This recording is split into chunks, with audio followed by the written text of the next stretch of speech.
اعوذ باللہ من الشیطان الرجیم بسم اللہ الرحمن الرحیم الحمد للہ رب العالمین والصلاة والسلام علی اشرف الانبیاء والمرسلین وآلہ الطیبین الطاہرین۔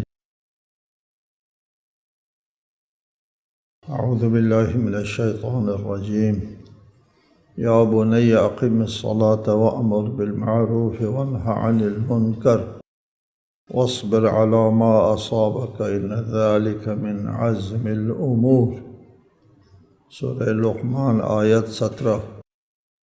اے میرے بیٹے، نماز قائم کرو اور نیکی کا حکم دو اور بدی سے منع کرو، اور جو مصیبت تجھے پیش آئے اس پر صبر کرو۔ یہ معاملات میں عزم راسخ کی علامت ہے۔ حضرت لقمان حکیم کی نصیحتیں اپنے بیٹے کے لیے۔ فرمایا، اے بیٹا، اقم الصلاۃ، نماز قائم کرو۔ یہ تو معلوم ہے قرآن مجید میں 20 آیات ہے نماز قائم کرنے کے سلسلے میں، اللہ کی بندگی کے سلسلے میں۔ انسان عبث خلق نہیں ہوا، ایک ارتقاء کے لیے خلق ہوا ہے، اور وہ ارتقاء اللہ تعالیٰ کی بندگی میں ہے۔ نماز پڑھتے ہیں، اللہ کی بندگی کرتے ہیں، تو اس سے اللہ کو کوئی فائدہ نہیں ہے، اللہ محتاج نہیں ہے۔ کسی کی نماز یا کسی کی بندگی کی ضرورت اللہ کو نہیں ہے، بلکہ بندے کو ضرورت ہے اللہ کی بندگی کی، چونکہ اللہ کی بندگی میں ارتقاء ہے، اللہ کی بندگی میں بقا ہے، اللہ کی بندگی میں سعادت ہے دنیا آخرت کی، سمجھنے والوں کے لیے۔ اس لیے اقم الصلاۃ، نماز قائم کرنے کو اہمیت دی جاتی ہے، اللہ کی بندگی کو اہمیت دی جاتی ہے۔ انسان کی غرض خلقت اللہ کی بندگی ہے۔ جو لوگ اللہ کی بندگی نہیں کرتے، نماز نہیں پڑھتے، وہ غرض خلقت سے بیرون ہے، خارج ہے۔ انسان کی خلقت کی غرض سے جب خارج ہوتا ہے تو وہ انسان نہیں رہتا، وہ ایک بیہودہ وجود میں بدل جاتا ہے۔ بیہودہ ہے، اس کا کوئی مطلب نہیں ہے اس کے۔ اللہ تعالیٰ کا ارشاد ہے کہ کیا تم یہ خیال کرتے ہو کہ ہم نے تم کو عبث خلق کیا ہے کہ تم نے میرے پاس واپس نہیں آنا ہے؟ یعنی اللہ کی طرف واپس نہ آنا، حساب کتاب نہ دینا، اللہ کی بندگی کے بارے میں سوال وغیرہ نہ کرنا، اس کا مطلب عبث ہے، انسان کی خلقت کی کوئی غرض نہیں۔ یا بنی اقم الصلاۃ، نماز قائم کرو۔ نماز کے بارے میں گفتگو ہوتی رہتی ہے آپ کے ساتھ۔ وَأْمُرْ بِالْمَعْرُوفِ وَانْهَ عَنِ الْمُنْكَرِ، امر بالمعروف نہی از منکر کرو، اچھی باتوں کا حکم دے دو اور بری باتوں کو روک لو۔ امر بالمعروف نہی منکر کی بھی قرآن مجید میں بڑی تاکید ہے۔ یہاں تک احادیث میں ہے کہ تمام اعمال خیر کے مقابلے میں امر بالمعروف نہی از منکر، یا یوں کہیں امر بالمعروف نہی از منکر کے مقابلے میں باقی تمام نیکیاں جو ہے وہ دریا میں ایک قطرے کی سی ہے اس کی حیثیت، اور دریا امر بالمعروف نہی از منکر ہے۔ اس لیے باقی جو نیکیاں ہیں ان تمام نیکیوں کا احیاء امر بالمعروف نہی از منکر سے مربوط ہے۔ اگر سمجھنے والے نہ سمجھنے والوں کو نہ بتائے کہ یہ کام کرنے کے کرو، یہ نہ کرنے کے نہ کرو، تو معاشرہ جو ہے وہ فاسد ہو جائے۔ جب معاشرہ فاسد ہوتا ہے کوئی نیکی جو ہے وہ سرزد نہیں ہوتی، وہ نیکی ہوتی ہی نہیں۔ امر بالمعروف نہی از منکر اگر ناپید ہو جائے تو کسی نیکی کے لیے کوئی گنجائش نہیں ہوتی، وجود میں نہیں آتی۔ تمام نیکیوں کی بجاوری امر بالمعروف نہی از منکر کے اوپر موقوف۔ اس لیے احادیث میں یہ بھی ہے کہ اگر ظالم لوگ تمہارے اوپر مسلط ہو جاتے ہیں اور پھر ان سے نجات حاصل کرنے کے لیے تم دعا کرتے ہو، تمہاری دعا قبول نہ ہوگی۔ اگر امر بالمعروف نہی از منکر کے نہ ہونے کی وجہ سے ظالم معاشرہ فاسد ہوتا ہے، ظالم تمہارے اوپر مسلط ہوتا ہے، تم دعائیں کرو گے تمہاری دعائیں قبول نہ ہو۔ امر بالمعروف نہی از منکر جو ہے وہ ہر فرد کے اوپر واجب ہے۔ آپ کے سامنے ایک مومن ہے، وہ نماز پڑھتا ہے، اس کی نماز صحیح نہیں ہے، نماز سے فارغ ہونے کے بعد ان کو بتا دے کہ آپ کی نماز میں اس چیز کی کمی ہے، اس سقط ہے۔ اور اگر کوئی آدمی جو ہے آپ کے سامنے ہوتا ہے، کوئی برا عمل کرتا ہے تو اسے روک دے، سمجھا دے۔ اگر وہ آپ کی بات سننے اور سمجھنے کی اگر امید ہے آپ کو، اور اگر آپ کو یہ یقین ہے کہ میں سمجھا دوں گا، الٹا جو ہے وہ مجھے گالی دے گا، پھر واجب نہیں ہے۔ بہرحال امر بالمعروف نہی از منکر کی بھی شرائط ہے، ان شرائط کے تحت امر بالمعروف نہی از منکر کرنا سب پر واجب ہے، ہر ایک پر، ہر جاننے والوں پر واجب ہے، نہ جاننے والوں کے لیے امر بالمعروف نہی از منکر کرنا ہو۔ ایک شخص ہے، وہ احکام نماز جانتا ہے، دوسرا نہیں جانتا ہے، وہ مولوی نہیں ہے، عالم نہیں ہے، لیکن وہ نماز کے احکام جانتا ہے، وہ اس مسئلے میں عالم ہو گیا، دوسرا جو نہیں جانتا ہے اس کے لیے وہ امر بالمعروف کرنا واجب ہے۔ وَاصْبِرْ عَلَىٰ مَا أَصَابَكَ، معلوم ہے امر بالمعروف نہی از منکر کرنا آسان کام نہیں ہے، اور آپ کو معاشرے میں نکلنا ہوگا اور امر بالمعروف نہی از منکر کرنا ہوگا۔ آپ کے مقابلے میں لوگ آئیں گے، وہ برداشت نہیں کریں گے آپ کے امر بالمعروف نہی از منکر کو، آپ کہیں گے یہ منکرات ہے، یہ جائز نہیں ہے، یہ حرام ہے، وہ آپ کے اوپر غربت تبرہ کریں گے اور الزام عائد کریں گے، یہ ایسا ہے یا وہ ایسا ہے۔ امر بالمعروف نہی از منکر صبر آزما کام ہے، اس لیے یہ صبر آزما کام ہے، اس لیے یہ امر بالمعروف نہی از منکر سے لوگ جو ہے وہ دور بھاگتے ہیں۔ یہ بہت بری ناعاقبت اندیشی ہے، امر بالمعروف نہی از منکر کرنے سے تھوڑی سی دقت آتی ہے، لوگ برا بھلا کہیں گے، لوگوں کے برا بھلا کہنے سے کچھ نہیں ہوتا، آپ کو کچھ نہیں ہوتا، آپ کا واہمہ ہے، اللہ تعالیٰ کے ہاں آپ کا سرخرو ہونا اہم ہے۔ اگر کوئی اس بات کو سمجھے، لوگوں کی طرف سے اگر برا بھلا کہنے کا موقع آتا ہے، اس کی نوبت آتی ہے، تو اسے نہیں گھبرانا چاہیے۔ وَاصْبِرْ عَلَىٰ مَا أَصَابَكَ، جو مشکلات پیش آتی ہیں، اصابہ مشکلات جو پیش آتی ہے تم کو اس پر صبر کرو، إِنَّ ذَلِكَ مِنْ عَزْمِ الْأُمُورِ، یہ عزم راسخ کی علامت ہے کہ آپ کے اندر عزم راسخ ہے تو صبر آتا ہے، عزم راسخ نہیں ہے تو صبر نہیں آتا۔ اس کو سمجھنے کے لیے ایک بہترین مثال رمضان کا روزہ ہے۔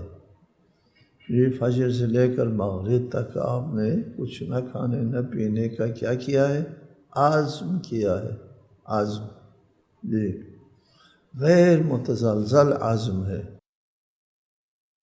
اس عزم کو کچھ کوئی خراب نہیں کر سکتا، روزہ رکھنا ہی رکھنا ہے۔ جب تک یہ عزم ہے آپ آرام سے وقت گزارتے ہیں، آرام سے وقت گزارتے ہیں، اور جیسے اذان ہوتی ہے آپ کا یہ عزم جو ہے وہ دڑام سے گر جاتا ہے، عزم ختم ہوتا ہے۔ جب عزم ختم ہوتا ہے پھر نہ کھاؤ تھوڑی دیر، نہیں، صبر نہیں آتا، جلدی جلدی جلدی ہوتی ہے۔ ہاں جی، یار گھنٹوں صبر کیا، منٹوں کے لیے صبر نہیں، گھنٹوں کے لیے میرے پاس عزم تھا، یہ آرام سے میں نے اس کو گزار دیا، لیکن منٹوں کے لیے میرے پاس عزم نہیں ہے، میں نہیں صبر کر سکتا۔ انسان کا عزم راسخ کہاں سے آتا ہے؟ رمضان میں ہم اتنی دیر جو ہے کچھ نہیں کھائیں گے، یہ عزم راسخ کہاں سے آتا ہے؟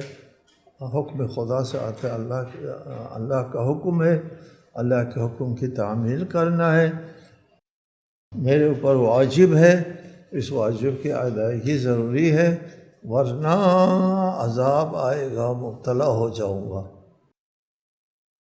یہ بینش، یہ عقیدہ، یہ راسخ عقیدہ جو ہے وہ آپ کے اندر عزم لاتا ہے، عزم لے کر آتا ہے۔ امر معروف نہی عن منکر میں بھی یہی عزم راسخ لے آؤ، یہ کچھ نہیں ہوتا۔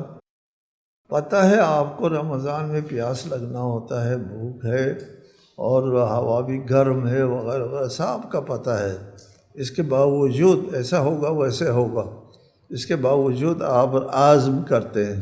یہاں بھی یہی عزم کرو، میں امر معروف نہی عن منکر کروں گا تو ایسا ہوگا ویسا ہوگا ایسا ہوگا، جو اس کا پہلے سے آپ کو اندازہ ہے، تو پھر آپ کے اندر عزم راسخ آتا ہے، کوئی فرق نہیں پڑتا۔ دوسری جگہ اسی سلسلے میں ارشاد فرمایا، وَإِن تَصْبِرُوا وَتَتَّقُوا فَإِنَّ ذَلِكَ مِنْ عَزْمِ الْأُمُورِ۔ صبر اور تقوی میں بھی صبر چاہیے نا، پرہیز کرنا ہے، یعنی ہاتھ نہیں لگانا ہے ممکن ہونے کے باوجود، یہ عزم راسخ کی علامت ہے، صبر کرنا اور تقوی اختیار کرنا۔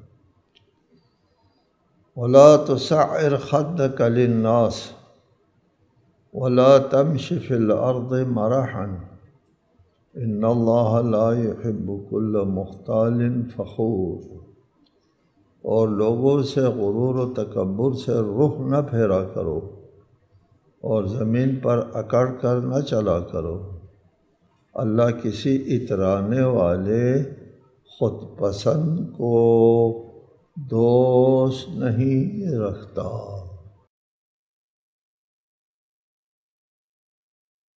حضرت لقمان اپنے بیٹے کے لیے آداب زیست، زندگی کے آداب سکھا رہے ہیں کہ تکبر نہ کرو، اپنے آپ کو دوسروں سے بڑا نہ سمجھو۔ تکبر کیا چیز ہے؟ تکبر ایک احساس کمتری کی علامت ہے۔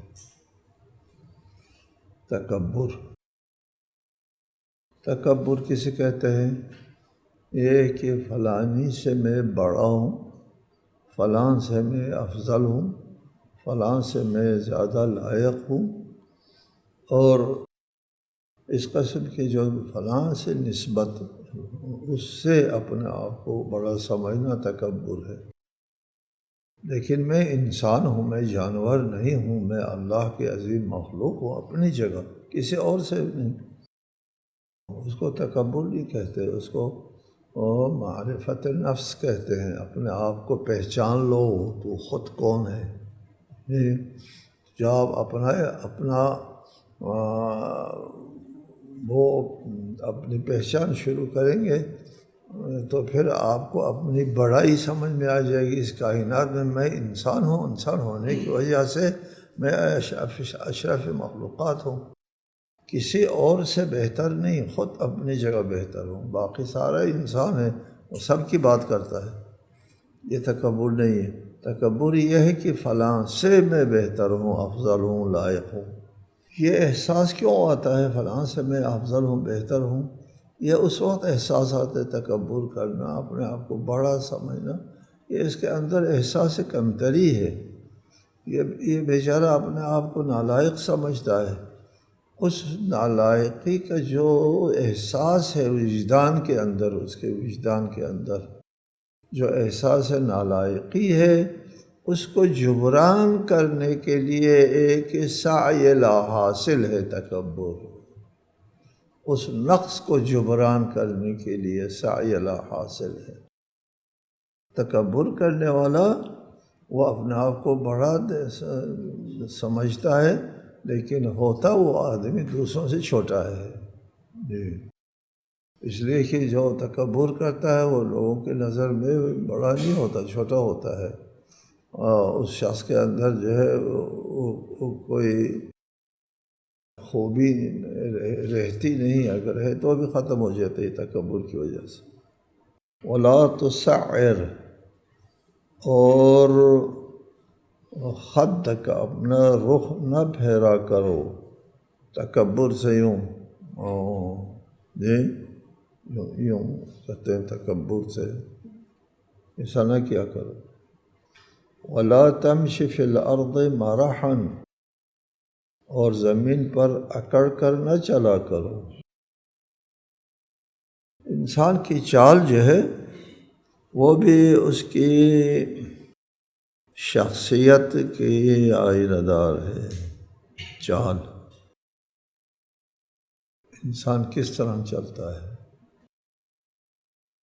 بعض لوگ تکبر سے کر کے چلتے ہیں، یہ بھی تکبر میں سے اکڑ کر چلنا تکبر کی ایک شکل، ایک صورت ہے۔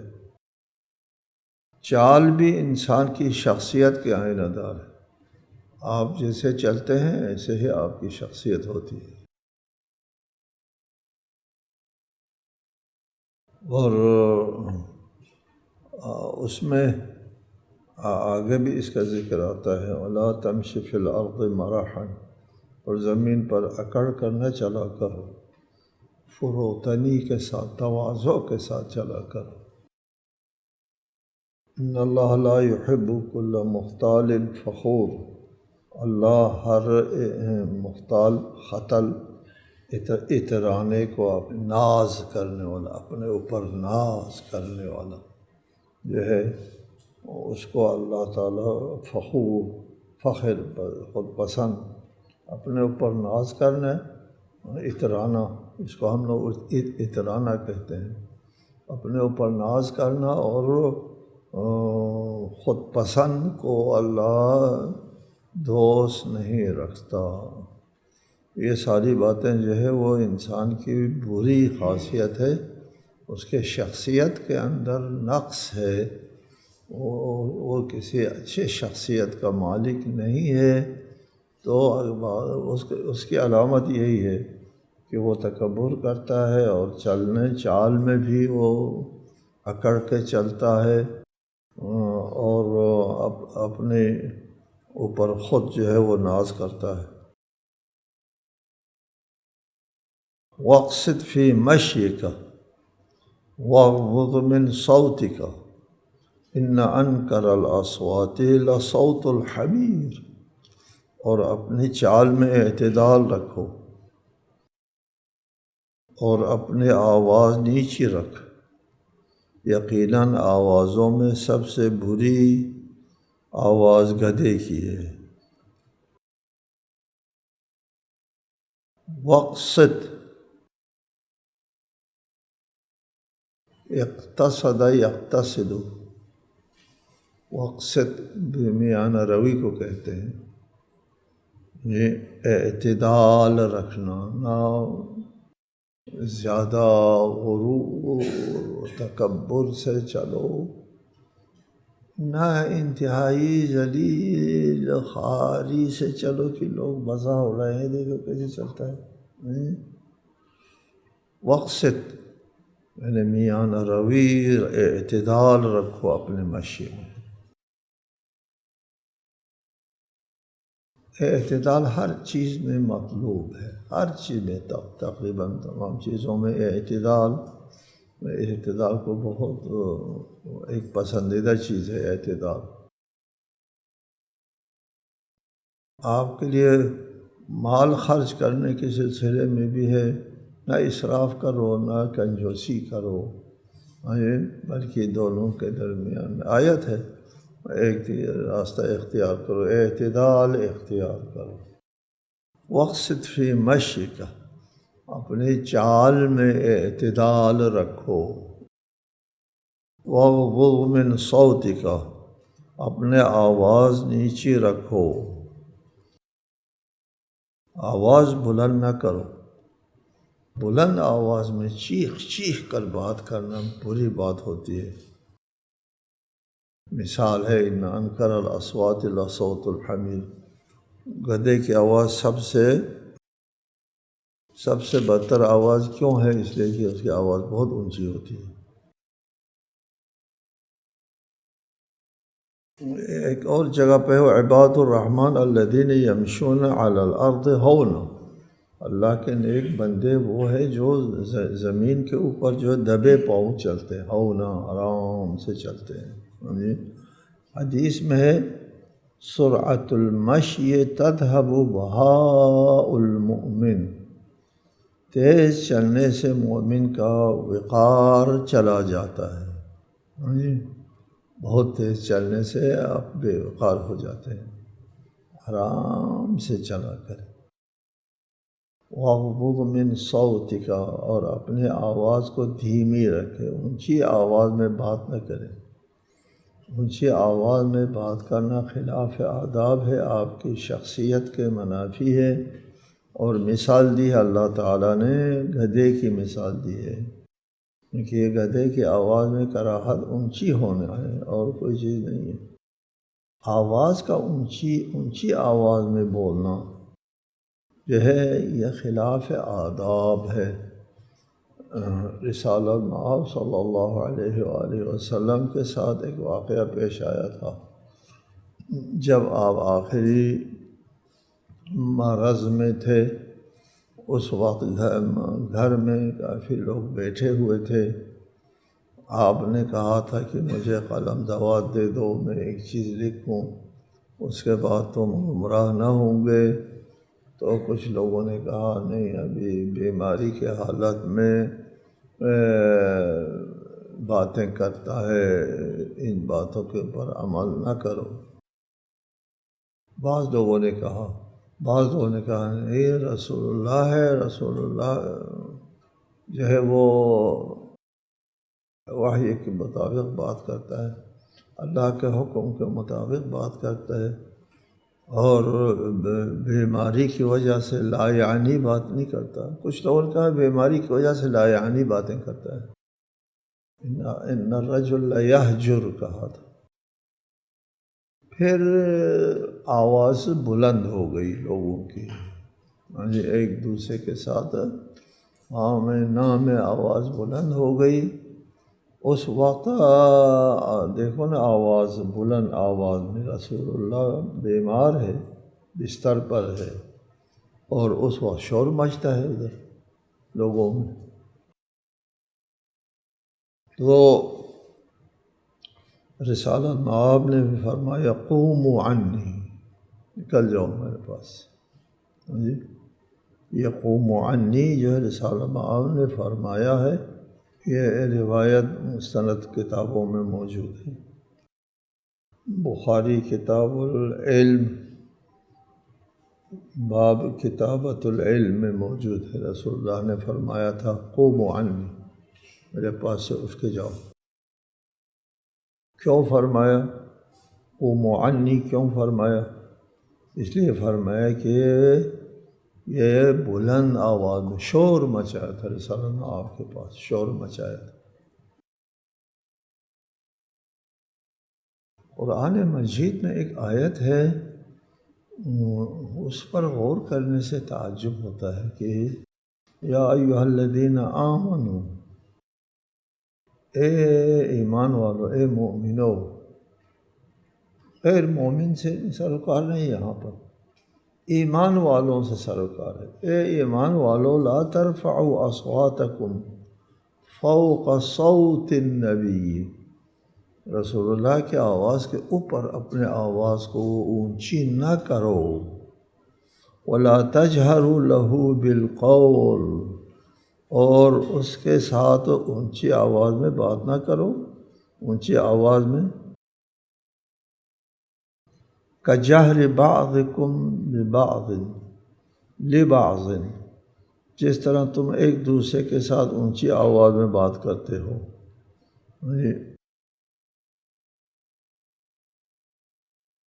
اس طرح بات نہ کرو۔ تعجب ہوتا ہے کہیں تمہارے اعمال حبط ہو جائے اور تمہیں خبر بھی نہ ہو، وانتم لا تشعرون، کہیں نبی کے سامنے شور مچا کر، نبی کی آواز پر اپنے آواز کو بلند کر کے تم اپنے تمام اعمال کو برباد نہ کرو۔ اللہ اکبر، ان تحبط اعمالکم، تمہارے اعمال کہیں برباد نہ ہو جائے۔ کیا مطلب ہے؟ یعنی رسول کی آواز پر اپنے آواز کو بلند کرنا، اور رسول کی آواز دب جائے اور آپ کی آواز اونچی ہو جائے۔ رسول دعوت مانگ رہے ہیں، گفتگو کر رہے ہیں، آخری زندگی کے لمحات گزار رہے ہیں، اور اس میں آہستہ بولتے ہیں نا، ہر مریض آہستہ بول رہے ہیں کہ قلم دعوت دے دو، اور ادھر شور مچ رہا ہے۔ فرمایا کہ نہ کرو یہ کام، کہیں تمہارا اعمال حبط نہ ہو جائے، تمہاری پوری زندگی کا کیا دھرا تباہ نہ ہو جائے۔ لہٰذا یہ آواز بلند کرنا جو ہے وہ بہت بے ادبی ہے، بہت بے ادبی۔ اگر آپ کسی مجلس محفل میں بیٹھ کر آواز بلند کرتے ہیں، اس کا مطلب یہ ہے کہ آپ کو آداب محفل نہیں آتا، اور دوسرے جو بیٹھے ہوئے بزرگان ہیں ان کو آپ اعتنا میں نہیں لاتے۔ بے ادب آدمی، بے ادب آدمی ہے، اور آپ ادب مؤدب مہذب لوگوں سے آپ کو نکال دیا جائے گا۔ لوگ اگر عمل نہ نکالے، ذہنوں میں نکال دیا جائے گا۔ اونچی آواز جو ہے وہ اس میں گدھے کی مثال دی ہے۔ انسان کے پاس جو اونچی آواز ہوتی ہے وہ چھینک ہے، چھینک میں بعض لوگوں کی آواز بہت اونچی ہوتی ہے کہ پاس بیٹھے ہوا آدمی جو ہے وہ ڈر سا جاتا ہے، کیا ہوا؟ عطسہ ہے، عطسہ، اور عطسہ چھینک جو ہے وہ قبیح آواز ہے۔ اس لیے چھینک کے وقت انسان کو ادھر ہاتھ رکھ کر اپنے آواز کو محدود کرنا چاہیے۔ ایک دوسرا، چھینک کے آداب میں سے یہ ہے، اس کے اوپر عمل کرو۔ جب آپ چھینکتے ہیں تو آپ کے جسم سے جو مضر اثرات جو ہے وہ جراثیم نکل رہے ہوتے ہیں، جراثیم کا انبو کہیں جمع ہوتا ہے، ان کو نکالنے کے لیے چھینک آتی ہے، قدرت کا نظام ہے۔ بڑے جراثیم آپ کے چھینک کے ذریعے نکل رہے ہوتے ہیں 300 کلومیٹر فی گھنٹے کے رفتار سے، وہ چھینک جو ہے وہ تیزی سے آگے جاتی ہے۔ پاس بیٹھے ہوئے لوگوں کی طرف جو ہے آپ کے جراثیم چلے جاتے ہیں، ٹھیک ہے؟ لوگوں کے سامنے نہیں چھینک، اگر لوگ بیٹھے ہیں تو پھر اس طرف منہ کر کے، ہاتھ بھی بچا کر کے، آداب کے ساتھ، بڑا انسان ہے آپ، آداب کے ساتھ چھینکنا ہوتا ہے۔ چھینکتے ہوئے خیال رکھ کے پاس بیٹھے ہوئے لوگوں کے سامنے آواز اونچی نہ ہو، اور اپنے جو جراثیم منتشر ہوں گے اس سے جو آپ کے جو ہم نشین ہیں ان کو بچانے کا خاص خیال رکھا کریں۔ السلام علیکم ورحمۃ اللہ وبرکاتہ۔